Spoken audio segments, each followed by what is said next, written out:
Okay dear students, good morning and welcome back to our science class. और आज अपनी science की class में हम पढ़ने वाले एक नया चैप्टर जिसका नाम है लॉज ऑफ मोशन। इस लॉज ऑफ मोशन में स्पेसिफिकली हम कवर करेंगे लॉज ऑफ मोशन और उससे रिलेटेड काफी सारे कॉन्सेप्ट। उस कॉन्सेप्ट में सबसे पहला जो पॉइंट है वो आपका है इफेक्ट ऑफ फोर्स। ठीक है बच्चों, सबसे पहला आपका टॉपिक क्या है? इफेक्ट ऑफ फोर्स, यानी कि फोर्स जो है वो क्या क्या इम्पैक्ट, क्या क्या चीज कर सकता है। यानी कि अगर हम किसी भी ऑब्जेक्ट पे अगर फोर्स लगाते हैं तो उसमें क्या क्या चेंजेस हो सकते हैं। ठीक है बच्चों, मैंने क्या बोला कि अगर हम किसी भी एक ऑब्जेक्ट में फोर्स लगाते हैं तो उसके अंदर क्या क्या चेंजेस हो सकते हैं, that comes under the effect of force. ठीक है बच्चों, कुछ सेंस बन रहा है इस बात का? चलो इसका हम सेंस बनाते हैं। जैसे पहला वाला पॉइंट है हमारा कि अगर हम देखें तो एक फोर्स का मतलब क्या है कि ये आपके पास एक बुक रखी हुई है। ठीक है बच्चों, एक सरफेस पे आपकी बुक रखी हुई है। लेट्स से ये आपकी बुक है, फिजिक्स की बुक है आपकी, आपकी फिजिक्स की बुक रखी हुई है। उस फिजिक्स की बुक को आपने उठाया, उठा के और यहां लाकर रख दिया। ठीक है बच्चों, तो आपने इस ऑब्जेक्ट पे एक फोर्स अप्लाई किया। एक फोर्स का मतलब क्या, बेसिकली आपने पढ़ा होगा पुश और पुल। आपने एक पुश इस पे अप्लाई किया, आपने इसको पुश किया, एक्चुअल में यहां से उठाया, इसको यहां पे लाके रख दिया। तो इसने क्या किया, देखो जब ये ऑब्जेक्ट यहां पे था तो ये रेस्ट में था, ये अपने आप से नहीं चल पा रहा था, लेकिन आपने इसको उठाया, उठाकर यहाँ पे लाके रख दिया। तो आपने इसको कुछ टाइम के लिए मोशन में लाके छोड़ दिया, उसका फिर आपने इसको रख दिया, तो फिर ये रेस्ट में आ गया। इसका मतलब क्या होता है कि फोर्स जो होगा वो किसी भी ऑब्जेक्ट को रेस्ट से मोशन में ला सकता है। ठीक है बच्चों, ये बहुत इंपॉर्टेंट पॉइंट है यहाँ पे कि कोई भी आपका जो फोर्स होगा वो किसी भी ऑब्जेक्ट को रेस्ट से मोशन में ला सकता है। यानी कि ये जो बुक आपकी रखी हुई है तो ये आपकी मोशन में आ गई। ठीक है बच्चों, ये पहला पॉइंट है, force can bring an object from rest to motion. ठीक है बच्चों, क्या मतलब इसका कि कोई भी एक ऑब्जेक्ट जो है उसको हम रेस्ट से, यानी कि उसकी रेस्ट की स्टेट क्या होती है, जब कोई ऑब्जेक्ट रुका हुआ हो, वो टाइम के साथ अपनी पोजीशन को चेंज नहीं कर पा रहा है, तो वो कहलाती है स्टेट ऑफ रेस्ट। क्या कहलाती है वो? State of rest. ठीक है बच्चों, कब होगी? When object is stationary. जब आपका जो ऑब्जेक्ट है वो कैसा है? स्टेशनरी है। तो हम बोलेंगे कि जो ऑब्जेक्ट है वो आपका टाइम के साथ अपनी पोजीशन को चेंज नहीं कर पा रहा है। ठीक है बच्चों, मैं बहुत सिंपल तरीके से समझाने की कोशिश कर रहा हूँ एक एक पॉइंट को, ताकि आपको अच्छे से एक एक पॉइंट समझ आ जाए। बट स्टिल अगर आपको कोई डाउट लगे तो डोंट हेजिटेट, आप कमेंट में जाकर लिख सकते हो कि सर ये टॉपिक थोड़ा सा और अच्छे समझा दो, इस टॉपिक कोई पर्टिकुलर टॉपिक आपको समझना हो उस पर जाके हम और एम्फेसिस कर सकते हैं। ठीक है बच्चों, चलिए, तो मैंने कहा फोर्स के bring an object from rest to motion. आपका कोई भी जो फोर्स होगा वो ऑब्जेक्ट को रेस्ट से मोशन में ला सकता है। जैसे कि एग्जांपल बुक है, बुक यहाँ पर रखी हुई थी और ये इसको आपने ऐसे कर दिया।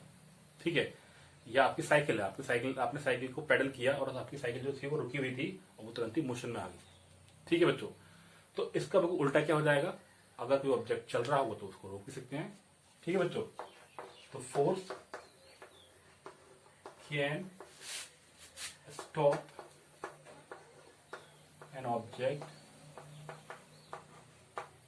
और टेंड टू स्टॉप, यानी कि या तो वो रोक लेगा या रोकने की कोशिश करेगा। एक्चुअल में उसको रुकता है नहीं रुकता है, इस पर डिपेंड करेगा क्या क्राइटेरिया यूज कर रहे हैं, वहां पर क्या क्या कंडीशन यूज कर रहे हैं। बट फोर्स कैन स्टॉप और टेंड टू स्टॉप, या तो वो स्टॉप करेगा, वो स्टॉप करने की कोशिश करेगा ऑब्जेक्ट को। Tend to stop the object, stop an object, यानी कि ये देखो फोर्स की दो प्रॉपर्टी होगी। पहली प्रॉपर्टी क्या होगी, ऑब्जेक्ट के मोशन को वो हो सकता है कि उसको रेस्ट से मोशन में लेके आ जाए और मोशन से रेस्ट में लेके आ जाए, मोशन से रेस्ट में। ठीक है बच्चों, बात में आ गई यहाँ पे। तो ये आपका पहला पॉइंट होगा कि इससे हमें क्या पता चलता है कि ऑब्जेक्ट जो होगा, इन दोनों पॉइंटों से हमें क्या चीज में आएगी कि एक जो फोर्स होगा वो आपके ऑब्जेक्ट को रेस्ट में ला सकता है और मोशन में ला सकता है। This is the only thing which is called force, यानी force is responsible for the motion और रेस्ट। कोई भी ऑब्जेक्ट का चलना या रुकना डिपेंड करेगा फोर्स पे। ठीक है बच्चों, बात में आ गई यहाँ पे। तो हमारा पहला पॉइंट क्लियर है यहाँ पे, it can change the state of rest और motion of the body, it can produce motion in the body. ये पॉइंट आई होप आपको समझ में आ गया होगा। ठीक है बच्चों, अब इसका दूसरा पॉइंट हम करते हैं, इट कैन चेंज शेप। अब देखो एक दूसरा पॉइंट है इसका जो है, हम क्या बोलेंगे, इफेक्ट ऑफ फोर्स का दूसरा पॉइंट है, it can change the shape. It can change the shape. बच्चों इसका क्या मतलब है? तो जैसे कि आपको ये वर्ड आपको बता रहा है कि किसी भी ऑब्जेक्ट की जो शेप होगी वो फोर्स चेंज कर सकता है। फॉर एन एग्जाम्पल, आपके पास एक रॉड है, एक लोहे की रॉड। आपने इस लोहे की रॉड को लिया, पकड़ के ऐसे फोल्ड कर दिया। या आपके पास एक खिलौना है, उस खिलौने के साथ खेल रहे हो, खेलते खेलते वो टूट गया। क्यों? क्योंकि आप उस पर फोर्स अप्लाई कर रहे हो। क्योंकि आप उस पर फोर्स अप्लाई कर रहे हो, तो एक जो होगा वो आपकी शेप को भी चेंज कर सकता है। एक फोर्स, आप force can change the shape. बच्चों बात हमारे यहाँ पे कि आपने एक रॉड को लिया, उस रॉड को आपने फोर्स लगाया और उसको बेंड कर दिया, दो हिस्सों में तोड़ दिया तो टूट गई। या आपने इसको बेंड कर दिया तो ये ऐसी बन गई, जो पहले वैसी थी मुड़ के ऐसी बन गई। ठीक है बच्चों, जैसे आपकी साइकिल का वो एक ताला होता है, ताला जो होता है ना, वो जो आप साइकिल में लगाते हो, जो बाहर से लगाते हो उसको। ठीक है, तो आप उसको फोल्ड करोगे तो उसकी शेप चेंज हो जाएगी। या आपके पास कोई रॉड है लोहे की, या आपके पास कोई और भी ऐसी चीज है जिसको, जैसे आपकी रबर सोचो, रबर आपकी क्या ऐसी होती है, आप रबर को पिचकाओ थोड़ी सी पिचक जाती है। या बॉल आती है खेलने वाली, जो टेनिस की बॉल होती है, आप उसको दबाते हो दब जाती है। इसका मतलब वो उसकी शेप को चेंज कर सकता है। ये दूसरी बात है कि उसके पास प्रॉपर्टी रीगेन करने की, वो फिर से रीगेन हो जाएगा। But still the force can try to change the shape. It can और इट ट्राई, दोनों एक ही बात है। ये वो कोशिश करेगा चेंज करने की, हो जाएगी तो हो जाएगी, नहीं होगी तो वो नहीं होगी। बट फोर्स का मतलब क्या है कि आपको एक्सटर्नल इस पर कुछ काम करोगे। ठीक है बच्चों, 2 पॉइंट करोगे यहाँ पे मेरे हिसाब से। It can change the shape. मैं ये बस बताना चाह रहा हूँ आपको, सिर्फ पहले आप इस टॉपिक को समझो, फिर अपनी बुक को रेफर करो। आपको एक लाइन ऐसे समझ में आ जाएगी जैसे बिल्कुल मक्खन है, वहां पे कुछ भी नहीं उसके अंदर। ठीक है बच्चों, 2 पॉइंट क्लियर हो गए यहाँ पे। तो यानी कि देखो, अब इन दोनों पॉइंट से आपके पास फोर्स की डेफिनेशन बन के आ सकती है। अगर मैं इन दोनों पॉइंटों को देखो, मोटा मोटा मैंने कहा कि rest to motion, motion to rest, और तीसरा क्या आपका शेप। ठीक है बच्चों, इसमें एक चीज और भी आती है जो आपकी बुक में नहीं दे रखी है, बट आप फिर भी देख लेना यहाँ पे डायरेक्शन की। कि मान लो आपकी साइकिल ऐसे चल रही है, आपने ब्रेक लगा लिए तो रुक जाएगी, फिर आप उसको पीछे लेके आ गए। या आपके पास एक बुक रखी थी, बुक को आप इधर लेके जा रहे हो, आपने उसको रोका वापस कर दिया। जैसा होता है ना, छोटी छोटी बॉल से खेलते हो, बॉल ऐसे जा रही है, आपने बॉल को पकड़ा और पीछे की तरफ खींच दिया। तो force can also change the direction as well. ये भी इसके अंदर एक पॉइंट है, force can change the rest to motion, motion to rest, और शेप और डायरेक्शन। ठीक है, अब आपसे मैं बोलता हूँ आपको फोर्स की डेफिनेशन डिफाइन, आपको फोर्स को डिफाइन करना है। ठीक है, तो आप क्या बोलोगे? Force is that physical cause, एक ऐसी बाहर की चीज होती है। फिजिकल कॉज का मतलब कि जो बाहर से काम करती है, physical cause which can change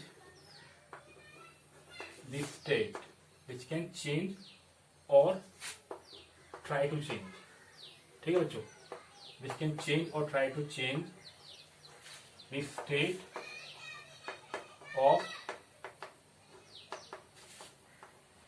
of rest और मोशन। ठीक है बच्चों, एक ऐसी मतलब एक प्रॉपर्टी हो जाएगी जो ये बताए किसी भी ऑब्जेक्ट को हम रेस्ट से मोशन में ला सकते हैं, मोशन से रेस्ट में ला सकते हैं, और it can change the shape और it can change the direction. The force is that physical cause which can change और try to change the state of rest और मोशन, शेप एंड डायरेक्शन। यानी कि इनमें से कोई भी काम को कर सकता है, और वो जो करने वाली प्रॉपर्टी होगी किसी भी फिजिकल क्वांटिटी की, वो कहलाएगी आपकी फोर्स। ठीक है बच्चों, मेरे हिसाब से इससे इजी एक्सप्लेनेशन आपको नहीं मिलेगा। आप बिल्कुल कॉमन सी लैंग्वेज में समझने की कोशिश करो कि फोर्स एक ऐसी चीज होगी जो आपके किसी भी फिजिकल क्वांटिटी, लेट से आपकी साइकिल है, साइकिल आपकी रुकी हुई है, आपने साइकिल में पैडल मारे तो चलना स्टार्ट हो गया, मतलब वो रेस्ट से मोशन में आ गई। आपने इसमें ब्रेक अप्लाई कर दिए तो मोशन से रेस्ट में आ गई, और आपने साइकिल को घुमा लिया, आप उल्टा लेके आ गए तो आपने डायरेक्शन चेंज कर ली।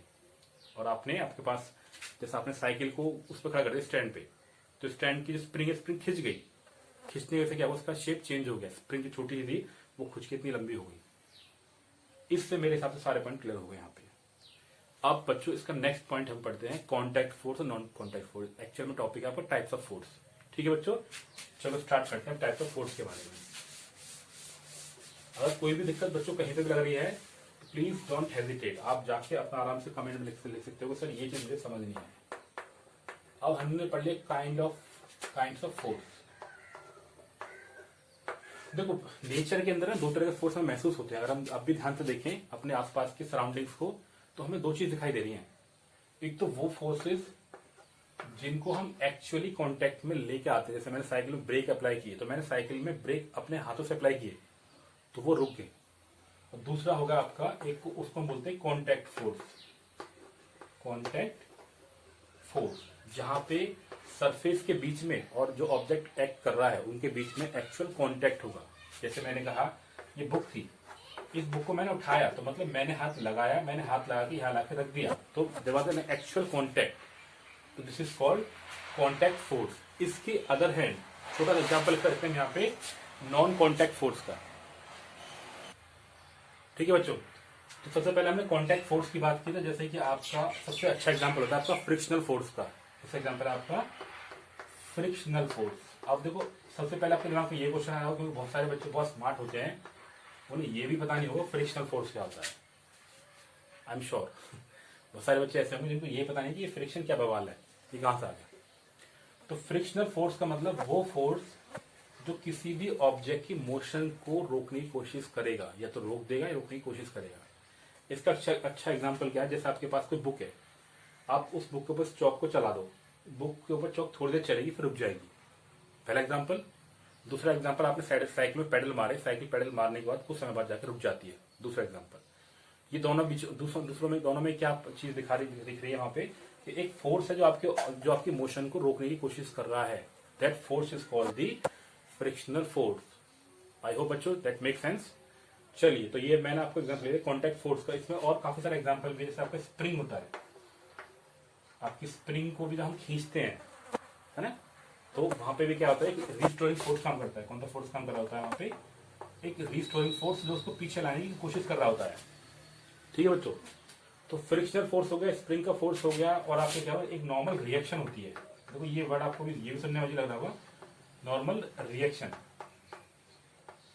अब ये सोचो मेरे पास एक चौक है, इस चौक को मैं ऐसे लेकर रखा हुआ यहाँ पे, ये इस समय कोई फोर्स काम नहीं कर रहा, लेकिन क्योंकि इसका वेट है, इस चौक का वेट, वो नीचे की तरफ काम कर रहा है। वो कैसे काम कर रहा है, नीचे की तरफ। मैं दिखाता हूं आपको कैसे।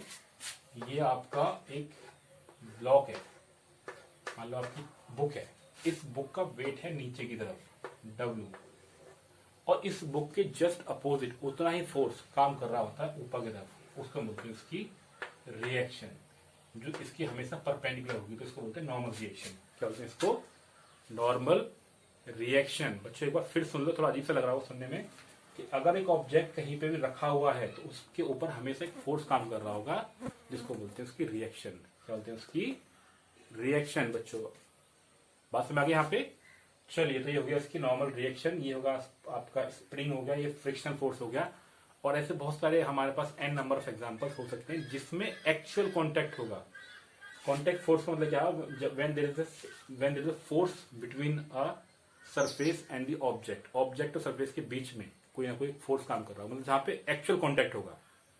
जैसे आपका कॉलिजन होता है, क्या होता है आपका कॉलिजन में, हर एकदम यहाँ पे जैसे कि आप टकराते हो, आपका फ्रेंड खेल रहा है, आपने उसमें लात मार दी या उसने आपकी लात मार दी, ठीक है, खेलते ना वहाँ पे खड़े पे लात खेल लिया, कोई अपने कोई गेम खेल लिया, तो उसमें क्या होता है कि आपका कॉलिजन से क्या होता है, आप उसको ठोकोगे, वो आपको ठोकेगा, तो दोनों को चोट लगेगी। दोनों को चोट लगने का क्या है, कॉलिजन से वो एक दूसरे पे फोर्स अप्लाई करते हैं, बट वो only applicable when there is a collision. जब वो आपस में टकराएंगे तभी वहां पे आपको महसूस होगा, वो नहीं टकराएंगे तो there will not be any kind of force. बच्चों मेक सेंस, आई होप। इससे तो भाई बढ़िया कुछ चीज हो नहीं सकती। इससे अच्छा एग्जाम्पल भी हो सकते हैं यहाँ पे कि आप डेली सुबह से शाम तक अपने दोस्तों के साथ लड़ते रहते हो। आजकल मिस कर रहे हो वैसे कोरोना के टाइम में, बट स्टिल जब भी आप रहे हो तो आपने काफी सारी लड़ाइयाँ करी होंगी आपस में। चलें आगे चलते हैं। चलो, तो ये हमारा हो गया फ्रिक्शनल फोर्स हो गया आपके पास में, और काफी सारे फोर्सेस को हम और ले सकते हैं यहाँ पे एग्जांपल। ठीक है बच्चों, यहीं पे ही हम एक चीज और डिस्कस कर लेते हैं। जैसा आपका मैंने ये एक पार्ट डिस्कस कर लिया अभी तक कांटेक्ट फोर्स के बारे में। अब मैं आपसे डिस्कस करने वाला दूसरा वाला पार्ट। ठीक है बच्चों, पहला पार्ट मैंने डिस्कस किया आपका कॉन्टैक्ट फोर्स, जहां पे एक्चुअल में ऑब्जेक्ट जो होते हैं वो कॉन्टैक्ट में आते हैं तो उसको बोलते हैं कॉन्टैक्ट फोर्स। लेकिन हम नेचर के अंदर एक टाइप का फोर्स और महसूस करते हैं, इसको हम बोलते हैं नॉन कॉन्टैक्ट फोर्स। क्या बोलते हैं उसको? Non contact force. अब बच्चों इसके लोग क्या, इसके बड़े अच्छे अच्छे एग्जाम्पल हैं। जैसे आपके पास सबसे पहला एग्जाम्पल क्या है? Gravitational force. ग्रेविटेशनल फोर्स आपने सुना होगा कि वो एक एप्पल नीचे गिर गया तो उसके ऊपर पूरी सारी कहानी बना दी उसने। तो ग्रेविटेशनल फोर्स का मतलब क्या है कि वो फोर्स जो ग्रेविटी अपनी तरफ खींचने में लगाती है। ये चौक लिया आपने, इस चौक को छोड़ दिया, चौक नीचे आ गई। नीचे ही क्यों आई? क्योंकि there is a kind of certain force. बस हमारे यहाँ पे एक नीचे की तरफ एक फोर्स है जो ऑब्जेक्ट को नीचे की तरफ लेके आने की कोशिश कर रहा है। That force is called gravitational force. लेकिन जो सोचने वाली बात है और जो देखने वाली बात है कि अर्थ जो है वो कोई एक्चुअल कांटेक्ट नहीं कर रही ऑब्जेक्ट से खींचने के लिए।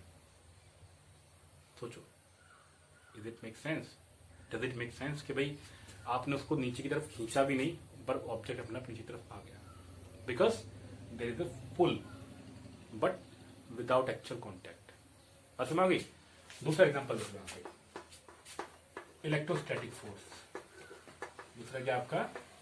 Electrostatic force. आपने किसी ऑब्जेक्ट को देखो, एक छोटी सी एक्टिविटी क्योंकि अपनी क्लास में, छोटी छोटी क्लासों में 6, 7, 8 में आपने एक स्केल लिया, उसको अपने बालों पर रब किया। मेरे तो खैर बाल नहीं है तो रब हो नहीं पाएगा लेकिन आप अपने बालों को रब करो अच्छे तरीके से, सूखे बालों को, ड्राई हेयर्स को, और कागज के छोटे छोटे टुकड़े रख लो। आपने महसूस किया होगा कि ये आपके कागज के छोटे छोटे टुकड़े हैं और आप सिर्फ स्केल भी हाथ लेके आते हो, है ना? ये सारे इसको कॉन्टेक्ट में आते हैं, इसको चिपका लेते हैं अपने ऊपर। बस ध्यान से देखने वाली बात है कि यहाँ पे कोई एक्चुअल कॉन्टैक्ट नहीं है। यहाँ पे कोई एक्चुअल कॉन्टैक्ट नहीं है। That means there is no actual contact but still there is a force which force is called electrostatic force. जो चार्ज के बीच लगने वाला जो फोर्स होता है, जो हमारे घर में लाइट आ रही है उस टाइप का, वो किसके आ रही है? वो करंट की वो चार्ज की वजह से आ रही है। किसके आ रही है? वो चार्ज की वजह से आ रही है। उसको बोलते हैं इलेक्ट्रिसिटी बेसिकली। बट यहाँ पे उस फोर्स को हम नाम क्या देंगे? Electrostatic force. बच्चों मेक सेंस? आई होप समझ आ गया होगा। इससे तो इजी कुछ चीज नहीं हो सकती वैसे। चलिए, थर्ड चीज है आपकी जिसको हम बोलते हैं यहाँ पे इलेक्ट्रोस्टैटिक हो गया और ये ग्रेविटेशनल हो गया, और जो सबसे इंपॉर्टेंट होगा मैग्नेटिक फोर्स, जिसमें आपने काफी सारी एक्टिविटी में काफी इंजॉय किया होगा। मैग्नेटिक फोर्स कि भाई आप एक चुंबक लेके आ गए और आपने आसपास की जितने भी लोहे की चीजें हैं उनको आइडेंटिफाई किया कैसे, उस with help of that magnet. आप उसके पास लेके गए, उसने उसको चिपका लिया, तो आप बोलते हो भाई ये लोहे की चीजें हैं, मैग्नेटिक चीजें हैं। आपने उसको नहीं चिपकाया तब बोलोगे लोहे की नहीं है। या फिर आप दो चुंबक को एक साथ लेके आ गए, मतलब बच्चों है कि आपने आप दो मैग्नेट लिया यहाँ पे, एक मैग्नेट ये रही और एक मैग्नेट ये रही, ये नॉर्थ साउथ, ये नॉर्थ और ये साउथ। अब ध्यान से देखो, जब आप इसको उसके पास लेके आ रहे हो तो कोई एक्चुअल कांटेक्ट नहीं हो रहा बच्चों। देखो ये अलग ही ब्रांच है फिजिक्स की जिसके अंदर आप उन चीजों को स्टडी कर रहे हो जो आपको दिख भी नहीं रही है। कोई फोर्स जो आपको सिर्फ महसूस कर रहे हो वो आपको दिख नहीं रहा है, but you can not identify that something is in between them, but still आप उसको स्टडी करोगे। तो इन दोनों के बीच में लगा जो फोर्स होगा उसको बोलते हैं मैग्नेटिक फोर्स। अब जो मैग्नेटिक फोर्स होगा दैट कैन बी अट्रैक्टिव और दैट कैन बी रिपल्सिव। ध्यान से देखो, अगर नॉर्थ नॉर्थ से बिल्कुल दूर भगा रहे होंगे, नॉर्थ नॉर्थ एक दूसरे लाइक पोल्स होते हैं वो एक दूसरे को दूर भगाते हैं, तो ये रिपल्सिव होंगे। कैसे जाएंगे बच्चों? ये आपकी रिपल्सिव। बच्चों से आगे बात यहाँ पे, और जो उसका उल्टा हो जाएगा वो क्या होगा? आपका अट्रैक्टिव। यानी कि मैग्नेटिक फोर्स होंगे दो तरह के होंगे, अट्रैक्टिव और रिपल्सिव। ठीक है बच्चों, मेरे हिसाब से आ गया होगा। यहाँ पे कोई दिक्कत वाली बात तो अभी तक नहीं आ रही होगी। तो ये आपका बेसिक सा आइडिया होगा हमारे पास कॉन्टैक्ट फोर्स और नॉन कॉन्टैक्ट के फोर्स का। ठीक है बच्चों, अब हम पढ़ेंगे यहाँ पे, अभी हम यहाँ पे डिस्कस करेंगे आपका लॉज ऑफ मोशन, जो बहुत ही इंपॉर्टेंट कॉन्सेप्ट है, आपकी आगे तक लीड करेगी। जब भी आप बड़े साइंटिस्ट बनने जाओगे तो आपके दिमाग में आइडिया सिर्फ यही चीज, यही आइडिया आपका बेस बनेगा कि भाई न्यूटन के लॉ क्या थे, लॉज ऑफ मोशन क्या थे। उन लॉ ऑफ मोशन से ही आपका बहुत आगे तक की फिजिक्स डिसाइड होगी कि भाई आप कहाँ तक सोच पाओगे। ठीक है बच्चों, चलो तो मैं स्टार्ट करता हूँ लॉज ऑफ मोशन को।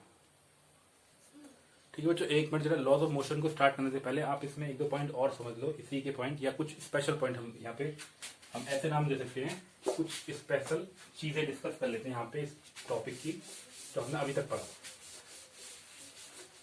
ठीक है, हम कह सकते हैं यहाँ पे केसेस के बारे में हम ऐसे नाम ला सकते हैं स्पेशल केस, मतलब ऐसा में जरूरत नहीं है करने की, बट फिर भी हम कर लेते, थोड़ा सा आपका बेस और अच्छा बन जाएगा, आपको थोड़ा सा और इस चैप्टर में इंटरेस्ट आ जाएगा। जैसे मैंने कहा कॉन्टैक्ट फोर्स के बारे में, कॉन्टैक्ट फोर्स मैंने एग्जांपल लिया था, अगर आपको याद है स्प्रिंग का भी, जैसे आपके पास ये स्प्रिंग है, आपने इसको इस तरीके से करा और यहाँ पे आपने एक ब्लॉक रख दिया, फिर बच्चों आपने इसको खींचा यहाँ से, जब खींचोगे स्ट्रेच हो जाएगी, ये आपकी स्ट्रेच हो गई, यहाँ आ गया, लेकिन आप इसको जैसे ही छोड़ोगे फिर से यहीं आ जाएगी। यानी क्या है, मैंने आपको बता दिया पहले से कि जब भी आप किसी ऑब्जेक्ट को स्ट्रेच करते हो, आप एक्चुअल में कांटेक्ट आप ही कर पाओगे, आने के बाद ही कर पाओगे, और जैसे इसको आप छोड़ोगे आपको रिस्टोर कर लेगी, क्या कर लेगी, आपको रिस्टोर कर लेगी। ठीक है, या इसको आप उल्टा समझ लो, इसको आपने इसको स्ट्रेच किया, इसको कंप्रेस कर दो, क्या करते हो उसका पे। ठीक है बच्चों, ये तो हमने इसको स्ट्रेच किया, क्या किया यहाँ पे आपको स्ट्रेच किया, इसका उल्टा अगर मैं इसको कंप्रेस करूं, क्या करूं, मैं इसको कंप्रेस करूं, कंप्रेस करने में तो क्या है, अगर मैं इसको थोड़ा सा अंदर की तरफ खींच लूं, ऐसे कर लूं, ऐसे, ये आपका ब्लॉक है। तो जैसे मैं इसको छोड़ूंगा, ये आपका फिक्स एंड है। ठीक है बच्चों, ये आपका फिक्स एंड है, ये आपका, इसको आप स्ट्रेच कर रहे हो, तो जैसे आप इसको स्ट्रेच करोगे तो ये आगे निकल जाएगा, इस तरीके से अपने ओरिजिनल पोजीशन पर आ जाएगा, जो इसकी ओरिजिनल स्टेट होती है ना स्प्रिंग की, वो उसमें आ जाएगा। तो ये जो इसमें इस काबू करने के लिए फोर्स अप्लाई हुआ है, कंप्रेस करने के लिए, वो आपका कांटेक्ट फोर्स है। इसको छोड़ने के बाद जो आया ये आपका नॉर्मल हो गया, अब इस समय इसके पास कोई फोर्स काम नहीं कर रहा है। ठीक है, उस बात में आ गई। अब एक पॉइंट इसका रहेगा नॉन कॉन्टैक्ट फोर्स का, किसका रहेगा आपका यहाँ पे, नॉन कॉन्टैक्ट फोर्स का। तो नॉन कॉन्टैक्ट फोर्स में क्या होता है, सिर्फ एक पॉइंट था कि अगर ये ऑब्जेक्ट है आपका और इसके पास में कोई दूसरा ऑब्जेक्ट है, जितना आप इसके पास लेके आओगे उतना ही जो आपका फोर्स होगा वो बढ़ जाता है। ठीक है बच्चों, इसके लिए देखो आपके सिलेबस में नहीं है, लेकिन वहां पे काम आता है, एक रूल काम आता है, आपको लिख लो तो भी काम आ जाएगा आपको, इनवर्स स्क्वायर रूल, जो आपके सिलेबस में नहीं है, बट आप फिर भी इसके बारे में सोच सकते हो। इसका मतलब क्या है कि अगर कोई भी दो ऑब्जेक्ट है, उनके बीच में लगने वाला जो फोर्स है, उनके बीच की डिस्टेंस के स्क्वायर के बराबर डिपेंड करता है। यानी कि अगर ये दो ऑब्जेक्ट है, इनके बीच की डिस्टेंस कितनी आर है, यहाँ से लेके यहाँ तक की, तो लगने वाला जो फोर्स होगा वो इनके स्क्वायर के स्क्वायर, ये जो उनका फोर्स है वो प्रोपोर्शनल होगा, डायरेक्टली प्रोपोर्शनल होगा उनके बीच की स्क्वायर के, इनवर्सली प्रोपोर्शनल होगा उनके स्क्वायर के बराबर। मेक सेंस बच्चों, ये बहुत इंपॉर्टेंट पॉइंट था जो मैंने यहाँ पे डिस्कस किया है। अब हम स्टार्ट करते हैं आपको लॉज ऑफ मोशन को। ठीक है बच्चों, चलो लॉज ऑफ मोशन स्टार्ट करते हैं अभी।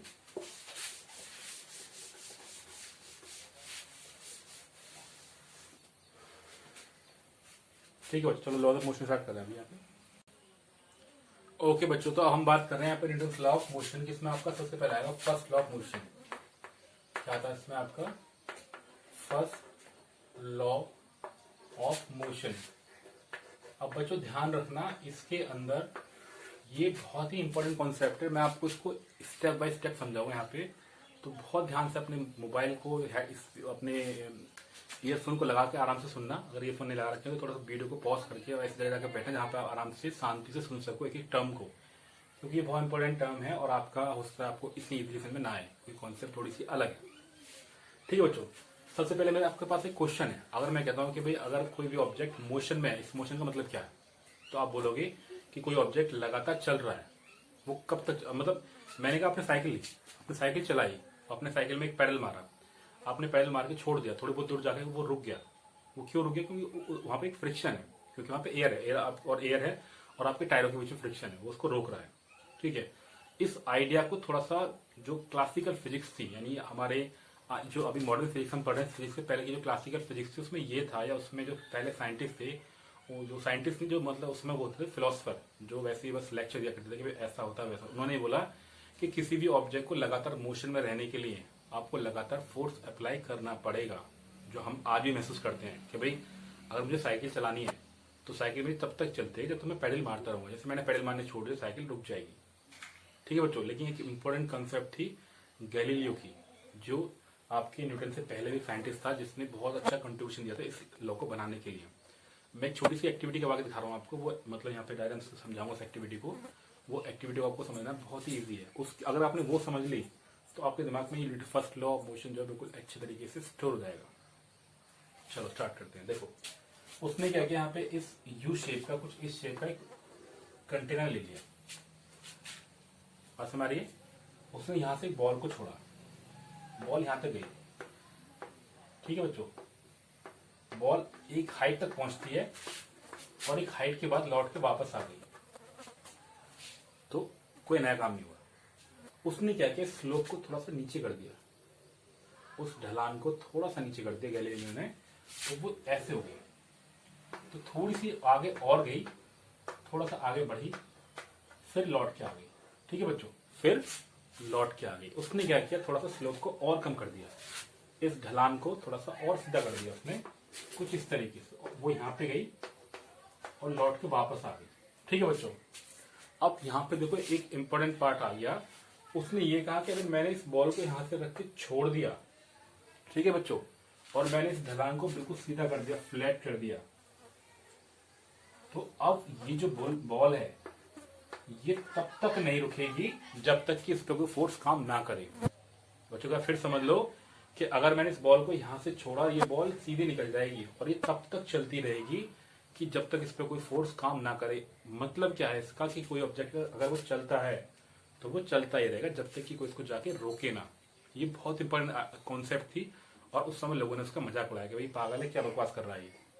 उसने कहा भाई अगर हमें साइकिल चलानी है तो साइकिल तब तक ही चलेगी जब तक कि मैं उसको पैडल मारता रहूंगा, मेरे पैडल मारते वो रुक जाएगी। पर इसका आइडिया क्या था, उसने कहा था कोई भी ऑब्जेक्ट अगर वो स्टेट ऑफ मोशन में है, अगर वो चल रहा है तो वो चलता ही रहेगा जब तक कि कोई उसको रोके ना। ये बहुत इंपॉर्टेंट आइडिया था। लेटर ऑन साइंटिस्टों ने इस चीज को एक्सेप्ट किया। उन्होंने कहा कि अगर मैंने इसी एक्टिविटी को मैं परफॉर्म करूँ कहाँ पे, वैक्यूम के अंदर, उन्होंने कहा कि आप एक ऐसी जगह बना लो जहां पे कोई भी फ्रिक्शन ना हो। अगर हम ये सोचें, हम इस एक्टिविटी को एक ऐसी जगह करें जहां पे कोई भी रोकने वाला फोर्स ना हो, फ्रिक्शनल फोर्स ना हो, तो ये बॉल हमेशा चलती ही जाएगी, कभी रुकेगी नहीं। ठीक है बच्चों, बात समझ आई, कुछ आइडिया समझ आया मैंने क्या बोला यहाँ पे। मैंने कहा भाई इसने एक एक्टिविटी परफॉर्म करी, उस एक्टिविटी का कंक्लूजन ये था कि अगर ऑब्जेक्ट स्टेट ऑफ मोशन में है, अगर वो चल रहा है तो चलता ही रहेगा जब तक कि वो इसको जाके रोके ना। और इसका उल्टा क्या हो गया कि अगर कोई ऑब्जेक्ट रुका हुआ है तो वो तब तक नहीं चलेगा जब तक कि वो इसको चलाए ना। कोई भी ऑब्जेक्ट अगर वो मोशन में है, अगर वो रेस्ट में है, तो वो तब तक रुका रहेगा जब तक कि वो उसको चलाए ना। कोई ऑब्जेक्ट मोशन में तब तक मोशन में है जब तक कि कोई इसको रोके ना। ठीक है बच्चों, ये दो इंपॉर्टेंट आइडिया जो हैं ये आपको लीड करेंगे फर्स्ट लॉ ऑफ मोशन को। बच्चों बात हमारे यहाँ पे, तो इस सारे के सारे डिस्कशन को अगर आपने ध्यान से सुना हो तो अब आपको इस लॉ को पढ़ने में, लॉ को समझने में कोई भी दिक्कत नहीं आने वाली है। ठीक है बच्चों, तो मैं इसके आपको स्टेटमेंट लेकर दिखा रहा हूँ कि स्टेटमेंट क्या है यहाँ पे।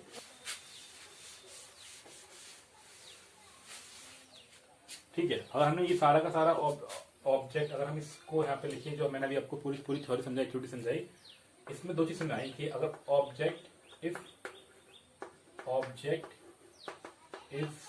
इन स्टेट ऑफ रेस्ट, अगर ऑब्जेक्ट रेस्ट की स्टेट में है तो it will remain in rest. सुनने में आपको थोड़ा सा अजीब लग रहा होगा, लेकिन ये बिल्कुल फैक्ट है यहाँ पे कि अगर ऑब्जेक्ट जो आपका स्टेट ऑफ रेस्ट में है तो वो रेस्ट में ही रहेगा। ठीक है, दूसरा वाला पॉइंट क्या था, if the object is in state of motion, अगर ऑब्जेक्ट आपका स्टेट ऑफ मोशन में है तो वो हमेशा स्टेट ऑफ मोशन में रहेगा जब तक कि कोई उसको जाके रोके ना। If object in state of motion it will remain in motion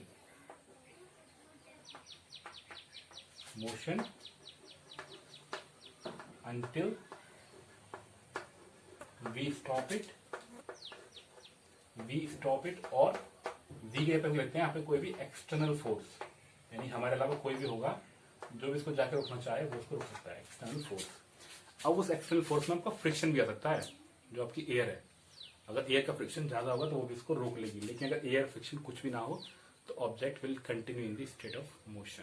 ठीक है बच्चों, मैंने बहुत कोशिश की है इसको अच्छे समझाने की, तो प्लीज वीडियो को पूरा देखें और अच्छे तरीके से देखें और एक एक पॉइंट को मिस ना करें, क्योंकि इस वीडियो को बनाने का ऑब्जेक्टिव ये है कि आपकी कॉन्सेप्ट बिल्कुल क्लियर हो जाए, स्पेशली लॉज ऑफ मोशन के लिए।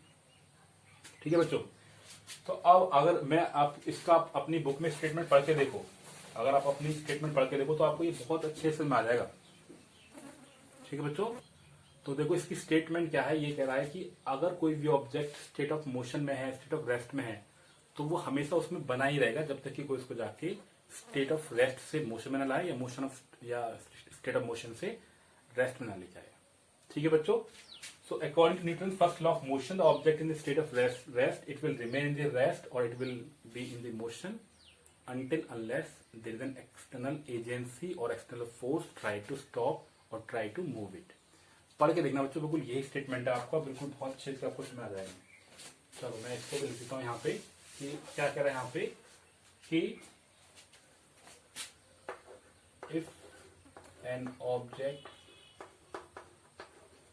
is in the, मैं थोड़ा छोटा लिख दूंगा इसको, स्टेट ऑफ रेस्ट और मोशन।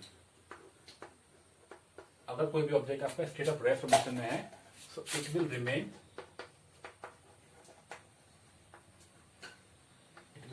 इन रेस्ट और motion until an external force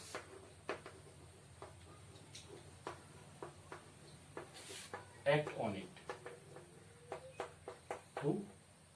मतलब क्या है यहाँ पे, या तो उसको रेस्ट में लाने की कोशिश कर रहा होगा या उसको मोशन में लाने की कोशिश कर रहा होगा, उसका अपोजिट फोर्स जो भी कुछ काम कर रहा होगा वो उसको उसमें रोक सकता है। अगर वो मोशन में है तो एक्सटर्नल फोर्स उसको रोक सकता है, अगर वो रेस्ट में है तो मोशन वाला जो फोर्स आपका वो उसको चला सकता है। ठीक है बच्चों। तो this was the first law of inertia, ये this is first law of motion also known as the law of inertia. First law of motion को हम लॉ ऑफ इनर्शिया भी कहते हैं, लॉ ऑफ इनर्शिया। इसका मतलब क्या होता है, कोई भी ऑब्जेक्ट अगर आप स्टेट ऑफ मोशन में है या स्टेट ऑफ रेस्ट में है तो वो हमेशा उसी में रहेगा जब तक कि उसको जाके ना रोके। अब ये इनर्शिया वर्ड जो नया आ गया आपको सुनने में लग रहा होगा ये क्या है। इनर्शिया वर्ड जो है ये ड्राइव हुआ है एक वर्ड से जिसका मतलब होता है इनेबिलिटी। क्या होती है, इनेबिलिटी, यानी कोई भी ऑब्जेक्ट अगर अपनी स्टेट को चेंज नहीं कर पा रहा है विद रेस्पेक्ट टू टाइम अपने आप से, so that property is called inertia. अब ध्यान से देखो, कोई ऑब्जेक्ट चल रहा है वो अपने आप को रोक नहीं पा रहा तो वो इनर्शिया ही तो है। कोई ऑब्जेक्ट रुका हुआ है तो वो अपनी स्टेट को चेंज नहीं कर पा रहा तो इसका मतलब इनर्शिया ही तो है। तो इसका मतलब क्या है, ये इस लॉ को लॉ ऑफ इनर्शिया भी कहते हैं। ठीक है।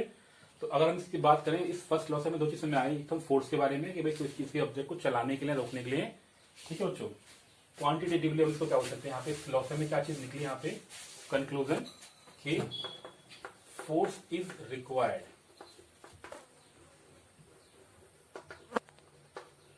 दूसरा पॉइंट हमारे क्या आया यहाँ पे कि इनर्शिया। ये दो चीज हमें यहाँ पे समझ में आई कि एक तो ऑब्जेक्ट जो है इसको मैं लिखता हूं यहाँ पे, होता क्या ये, inability of an object to change the state. State का मतलब क्या है, रेस्ट और मोशन, रेस्ट और मोशन बाय इटसेल्फ। अगर वो अपने आप से ही अपनी पोजीशन को चेंज नहीं कर पा रहा है तो बच्चों ये क्या कहलाती है, आपकी इनर्शिया कहलाती है। ठीक है बच्चों, बात समझ आ गई यहाँ पे। तो डेफिनेशन ऑफ इनर्शिया का मतलब क्या होता है, कोई भी ऑब्जेक्ट अपनी स्टेट को चेंज नहीं कर पा रहा है अपने आप से, दैट इज कॉल्ड इनर्शिया। ठीक है बच्चों, आई होप समझ आ गया होगा आपको। चलो अब आगे चलते हैं यहाँ पे, डेफिनेशन ऑफ फोर्स। तो बेसिकली फोर्स क्या होगा, it is an physical quantity, physical आपका कोई भी वो होगा जो किसी भी आपके ऑब्जेक्ट को रेस्ट से मोशन में, मोशन से रेस्ट में लाने की कोशिश करेगा, विच वी ऑलरेडी डिस्कस ये प्रीवियस पार्ट, आपने जो चैप्टर था आपको प्रियर पार्ट था आपका। ठीक है बच्चों, बात समझ आ गई यहाँ पे। तो ये था आपका फर्स्ट लॉ ऑफ मोशन। अब देखो, इसी लॉ ऑफ मोशन से हमने जब कुछ चीज पढ़ी, हमें कुछ चीज समझ में आई कि भाई इनर्शिया किसी ऑब्जेक्ट की इनेबिलिटी है, वो डिपेंड किस पे करेगी। यानी कि इनर्शिया जो है, ठीक है बच्चों, बस हमारे यहाँ पे कोई दिक्कत तो नहीं है। Force is that external agency of external cause that can which can or tends to change, which can or tends to can, मतलब बेसिकली मेरा कहने मतलब ये है कि force an external cause which can or try to change the state of rest of motion. ये मैंने आपको पहले लिखवा रखा है, इसलिए मैंने इसको आपको ज्यादा अच्छे से कोशिश की कि हर बार इसको लिखवाने से आपका टाइम वेस्ट होगा, बट आप समझ जाना कि इसका मतलब क्या है। ठीक बच्चों, अब इसमें नेक्स्ट आपका टर्म है यहाँ पे फर्स्ट लॉ ऑफ मोशन के बाद में मास एंड इनर्शिया, यानी कि इनर्शिया की जो प्रॉपर्टी है वो सीरीजली डिपेंड करती है मास पे। जितना ऑब्जेक्ट ज्यादा हैवी होगा, हैवियर द ऑब्जेक्ट,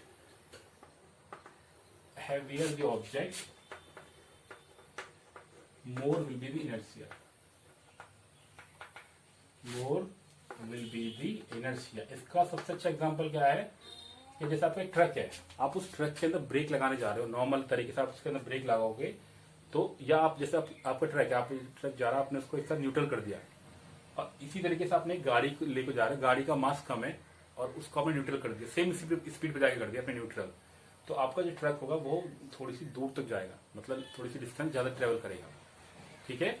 या आपने एक बॉल को ले लो, आपने एक बॉल को ले लिया, ठीक है। जैसे हमने बॉल का एग्जाम्पल अभी हम बात कर रहे थे बॉल के एग्जाम्पल की, जैसे आप एक छोटा सा एग्जाम्पल ले लो, आपके पास एक टेनिस की बॉल है और आपके पास एक वो जो आपके जो स्पोर्ट्समैन खेलते हैं, जो आपका ग्राउंड में खेलते हैं ना, वो जो लेदर की बॉल होती है, अगर आपको बोला जाए आप कैच करो लेदर की बॉल को और कैच करो आप उसकी बॉल टेनिस की बॉल को, तो टेनिस की बॉल का मास कम है तो आप उसको आसानी से होल्ड कर पाते हो, आसानी से रोक लेते हो। अदर हैंड जब आप उसको जाते हो लेदर की बॉल को पकड़ने के लिए तो आपको बहुत ज्यादा फोर्स अप्लाई करना पड़ता है। तो बेसिक सा आइडिया क्या था आपके पास में, कोई भी ऑब्जेक्ट जितना हैवियर होगा उसके पास इनर्शिया उतना ही ज्यादा होगा, वो अपने आप को नहीं रोक पाएगा, जितना उसका मास कम होगा उतना इसके पास इनर्शिया कम होगा। ठीक है बच्चों, फटाफट से हम इसको खत्म करते, कोई वीडियो बहुत लंबी होती जा रही है। यहाँ पे हम बात करें types of inertia. Types of inertia के ऊपर ही आपके जो एप्लीकेशन है, टाइप्स ऑफ इनर्शिया के ऊपर जो एप्लीकेशन है यहाँ पे देखो बच्चों, फटाफट से हम बात करते हैं टाइप्स ऑफ इनर्शिया की, और इस वीडियो को फिर हम यहाँ पे एंड कर दें इनर्शिया की प्रॉपर्टी को पढ़ के। कुछ आपको रियल लाइफ में एप्लीकेशन होती है उस इनर्शिया पे बेस पे ही, या कि फर्स्ट लॉ ऑफ मोशन के बेस पे ही। ठीक है बच्चों, फटाफट से खत्म करते हैं, फिर आगे बढ़ेंगे, फिर आपकी नेक्स्ट वीडियो को, नेक्स्ट टॉपिक को कवर करेंगे वहां पे सेकंड लॉ को। तो फर्स्ट लॉ है टाइप ऑफ इनर्शिया में क्या है आपका, पहले तो inertia of rest, inertia of rest, यानी कि कोई भी ऑब्जेक्ट अगर वो रेस्ट में है तो वो रेस्ट में रहने की कोशिश करता है, अगर कोई उसको अगर उसको कोई मोशन में लाने की कोशिश करेगा तो वो उसको रोकने की, मतलब उसकी इनएबिलिटी को उसको वो चेंज नहीं कर पाएगा, अपने आप से चेंज नहीं कर पाएगा, फिर बाहर से वो एक्सटर्नल आएगा, फिजिकल कुछ चीज आएगी बाहर से, वो उसको रोकेगी या उसको चलाएगी। इसका सीधा सा एग्जांपल है कि जैसे आप बस के अंदर बैठे हुए हो, आप अपनी गाड़ी के अंदर बैठे हो, बस के अंदर बैठे हुए हो, और अचानक से गाड़ी आपकी चलनी स्टार्ट होती है झटके से, अचानक से झटके आपकी गाड़ी चलना स्टार्ट हो गया, आप ऐसे बैठे हो बस में, झटके से लगता है आप ऐसे चले जाते हो बैक से पीछे तरफ। क्यों चलाते हो पीछे तरफ? क्योंकि आपकी जो पूरी बॉडी है वो रेस्ट में है, उस रेस्ट का अपोज करती है, वो अपने आप से मोशन में नहीं आ पाती। एज ए रिजल्ट क्या होगा, वो रेस्ट में बने रहने की कोशिश करती है और वो पीछे की तरफ झटका लग जाता है। ठीक है बच्चों, एक एग्जांपल उसका, यहाँ पे कॉइन है, ये आपका एक टम्बलर है, एक गिलास है, इस गिलास के ऊपर यहाँ पे आपने कॉइन रखा हुआ है, आप इस कॉइन, और ये आपका एक कार्डबोर्ड है, एक लकड़ी का तख्ता है, उस लकड़ी तख्ते से अपने कार्डबोर्ड से इस कॉइन के इसको बहुत तेजी से मूव कराया, बहुत स्पीड से, तो ये यहीं पे रह जाएगा, नीचे गिर जाएगा। जैसे कि आपने देखा बहुत सारे जो होते हैं ना, जो होते हैं एक्टिविटी करने वाले, जो आपको खेल दिखाने वाले होते हैं, वो दिखाते हैं कि आपने इसको हटाया वो नीचे गिर गया, वो उसके साथ आगे नहीं बढ़ा। ऐसा क्यों होता है? Because of the inertia of the rest.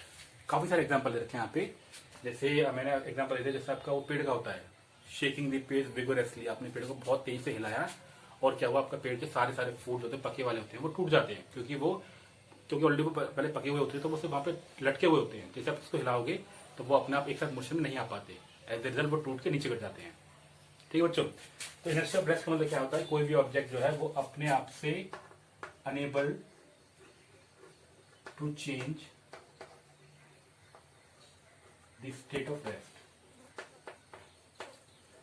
अगर वो अपने आप से रेस्ट की पोजीशन को, रेस्ट को चेंज नहीं कर पा रहे तो उसको बोल देंगे यहाँ पे इनर्शिया ऑफ रेस्ट। ठीक है बच्चों, अब मैं इसके फटाफट से आपको एग्जांपल डिस्कस करता हूँ। यहाँ पे मैंने कुछ एग्जांपल डिस्कस कर लिए, बट स्टिल मैं सोच रहा हूँ कि आपके पास एक पॉइंट आपको क्लियर हो जाए।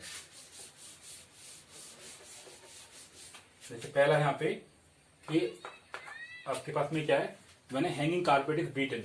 अगर आपके पास में, जैसे आपने देखा मम्मी सुबह से निकलती है, उस कारपेट को लेके आती है बाहर से, उसको बाहर पीटती है ना, देखा आपने? तो जो आपका वो बाहर जो आपका पैर साफ करने वाला होता है, तब वो उसको हैंगिंग कारपेट को पीटते हैं, हैंगिंग कारपेट इज बीटन, जब उसको पीटते हैं तो क्या होगा, क्योंकि उसके अंदर, अगर ये आपको कारपेट है, उस कारपेट के अंदर जो डस्ट के पार्टिकल्स हैं वो हमेशा रेस्ट में रहते हैं। कैसे रहते हैं वो?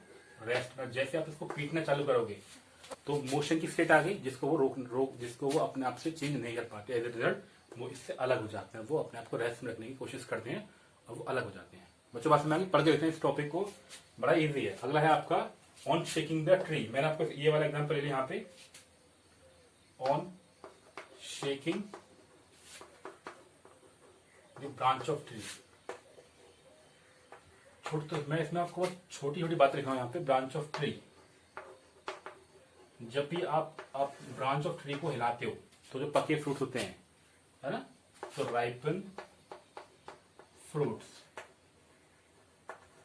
जो पके फ्रूट हैं वो फॉल डाउन, वो नीचे गिर जाते हैं। नीचे क्यों गिर जाते हैं? क्योंकि वो पके वाले फल जो होते हैं वो इनेबिलिटी कर पाते हैं, वो उनको मोशन में नहीं आ पाते। आप पेड़ को बहुत तेज से हिला रहे होगे बट वो मोशन में नहीं आ पाते हैं। ठीक है बच्चों, बात क्लियर समझ में आ गई यहाँ पे। अब ये अगला एग्जांपल भी मैंने आपके साथ डिस्कस कर लिया। आपके पास एक कॉइन है, ठीक है बच्चों। अगला क्या है? ये वाला था on striking the cone, on striking, ठीक है बच्चों, on striking the coin at the bottom, at the bottom of A pile of carrom.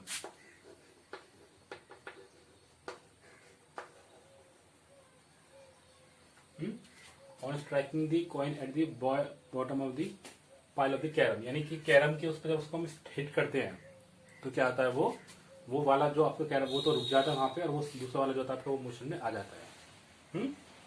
तो on striking the coin at the bottom of the pile of the carrom, coin the striker with striker ना, carrom with striker. जब भी आप उसको striker से मारोगे तो क्योंकि जो स्ट्राइकर है वो तो होता है मोशन में, वो चाहता है कॉइन को मोशन में लाने की, बट कॉइन जो होती है वो अपने आप से स्टेट ऑफ मोशन में नहीं आ पाती। एज ए रिजल्ट क्या होगी, वो वहां से चली जाती है।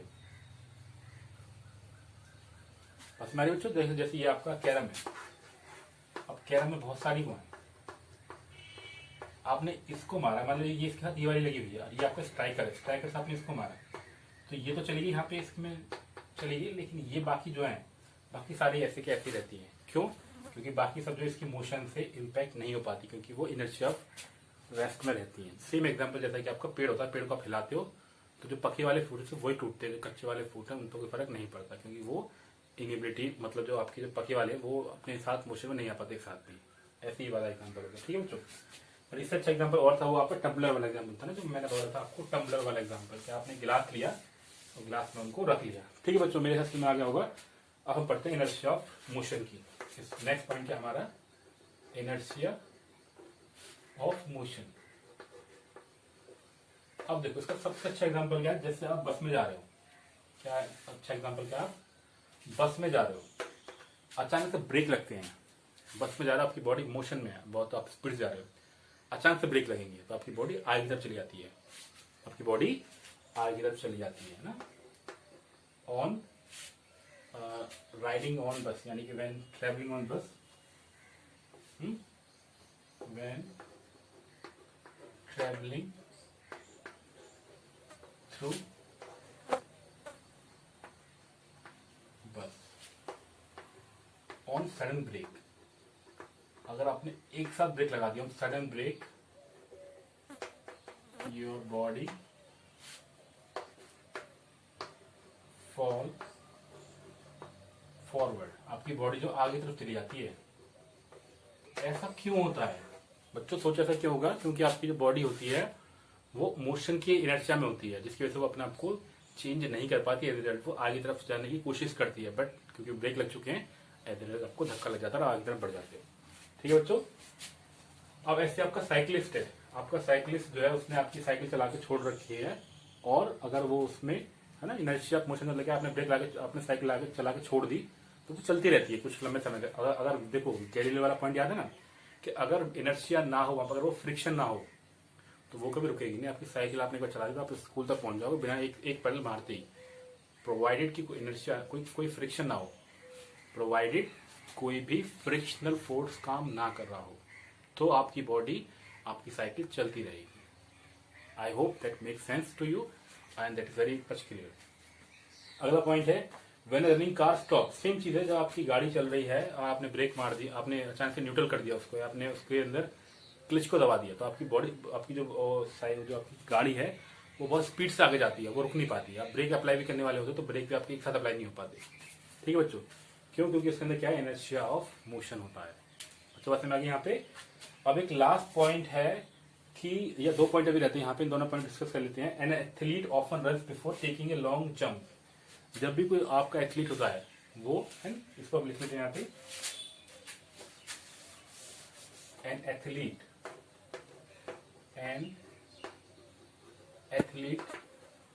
runs before jump